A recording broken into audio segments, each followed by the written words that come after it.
Homologous, analogous के ये सारे एनसीईआरटी के एग्जांपल हैं। आपको कोई निमोनिक्स याद करने की जरूरत नहीं है। एक ऐसी ट्रिक बताने जा रहा हूं, आप खुद भाग भाग के बताओगे कौन किस में आएगा। तो ट्रिक क्या बोलती है, देखो होमोलोगस जो शब्द है ना, इसमें होमो का मतलब होता है सेम। सेम यानी सेम ही फाइलम के अंदर चीजों को खत्म कर देना है, एक ही फाइलम के अंदर चीजों को भस्म कर देना है। कैसे अप्लाई होगी ट्रिक अभी देखेंगे, पहले ये समझ लो। एनालोगस में एना का मतलब होता है डिफरेंट। डिफरेंट मतलब डिफरेंट फाइलम के बीच में बात होगी। देखो कैसे अप्लाई करनी है ये ट्रिक, देखो आप खुद बताओगे ये होमोलोगस का एग्जांपल है या एनालोगस का, मैं कुछ नहीं बताऊंगा। देखो हार्ट या ब्रेन ऑफ वर्टिब्रेट्स, ये किसका एग्जांपल है। देखो सिर्फ एक फाइलम के अंदर बात की गई हो तो होमोलोगस, और दो फाइलम दिख जाए तो एनालोगस। देखो वर्टिब्रेट सारे किस में आएंगे, कोर्डेटा फाइलम में आएंगे। कोर्डेटा के अलावा यहां कोई भी फाइलम नहीं है, सिर्फ एक ही फाइलम में बात की गई है, तो ये हो जाएगा क्या, अपना होमोलोगस का एग्जांपल हो जाएगा। नेक्स्ट देखते हैं भाई, नेक्स्ट पर्ची आ जाइए। एनसीईआरटी का एग्जांपल है, मैं कुछ नहीं बताऊंगा, आपको ही जवाब देना है। Wings of butterfly and birds, फिर से वही एक फाइलम है या दो फाइलम है। देखो बटरफ्लाई कौन से फाइलम से, अर्थ्रोपोडा। बर्ड्स कौन से फाइलम से, तो दो फाइलम के बीच में बात हो रही है, दो फाइलम के बीच में, तो ये हो जाएगा एनालोगस का एग्जांपल हो जाएगा।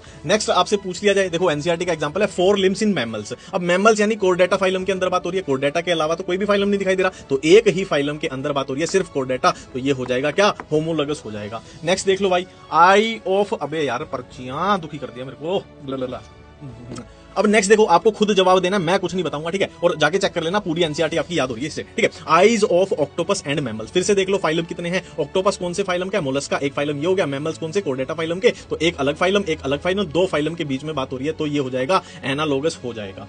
नेक्स्ट देखो, ये प्लांट का एग्जांपल, एनसीईआरटी का एग्जांपल है, थॉर्न्स या tendrils of bougainvillea and Cucurbita. इसको भी सेम पैटर्न से सॉल्व करेंगे कि दोनों ही बोगनविलिया हो या कुकुरबिटा हो, दोनों ही एंजियोस्पर्म में आ रहे हैं, तो एंजियोस्पर्म के अंदर ही बात हो रही है, तो ये कुछ रिलेटेबल हो गया कि फाइलम के अंदर ही बात हो रही है, तो ये होमोलोगस जैसा दिखाई दे रहा है कि दोनों ही एंजियोस्पर्म है। अब नेक्स्ट देखो, एनसीईआरटी का लास्ट एग्जांपल है flippers of penguins and dolphins. Penguin किसमें, कोर्डेटा फाइलम में आएंगे, डॉल्फिन किसमें, कोर्डेटा फाइलम में, तो कोर्डेटा सेम ही फाइलम के अंदर बात हो रही है, तो ये हो जाएगा होमोलोगस। और ये हो जाएगी आपकी जिंदगी की सबसे बड़ी गलती। याद रखना, जहां भी पेंगुइन दिख जाए, अभी अभी लेटेस्ट आपने वीडियो देखी होगी कि पेंगुइन हमेशा अलग बिहेव करता है, वो दुनिया के हिसाब से नहीं ना, बेचारा अलग ही पैदल पैदल निकल गया था, तो पेंगुइन जहां दिख जाए वहां अलग बिहेव करना है, वो एक्सेप्शन है, तो ये लगेगा होमोलोगस पेंगुइन और डॉल्फिन वाला, पर असल में ये एनालोगस होता है।